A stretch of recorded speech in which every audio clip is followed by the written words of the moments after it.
For our next question, we've got now something at 215 degrees. So once again, we're in our Cartesian method, but this time 215 degrees is going to be somewhere along here at 100 meters. So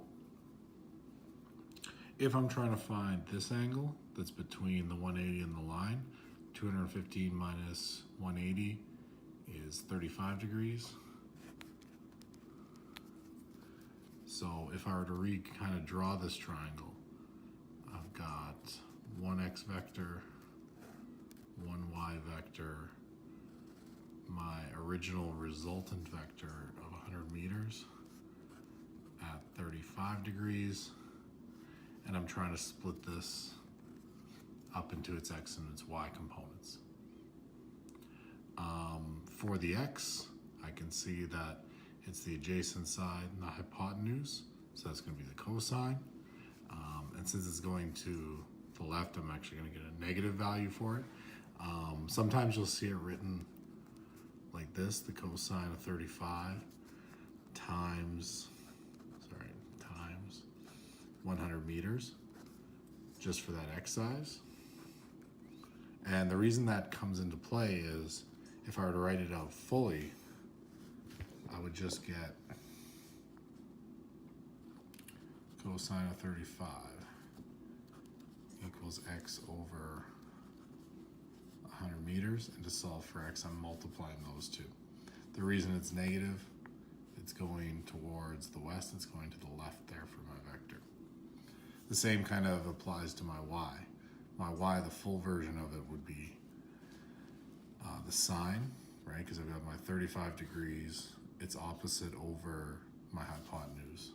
So sine of 35 equals my y over 100 meters. So if I'm trying to simplify that, y is equal to sine of 35 times 100 meters. And once again, it's negative because it's going down. That negative is just there for direction, but I have to actually manually add that in. So 35 times 100 meters. And sometimes you'll see it just written left like this. But what I'll do is I'll kind of simplify this out for us.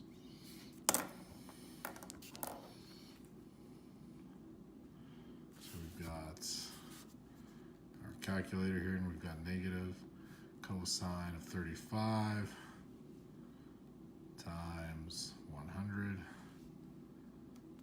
to give me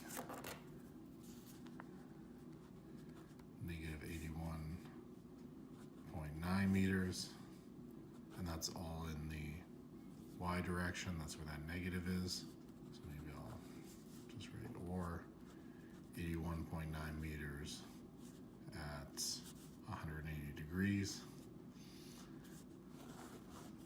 And for the y direction,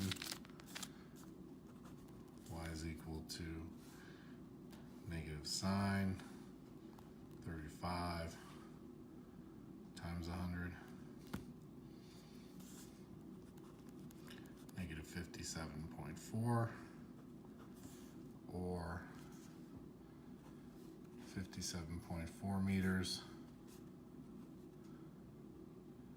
at 270 degrees, because it's going down.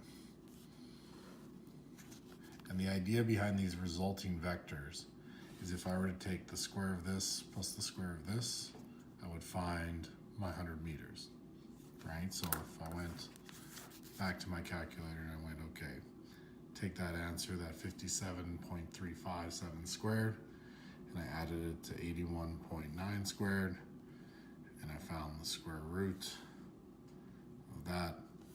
With rounding, that should be back to my original 100 meters. Okay, my two resultants are going to add up that way.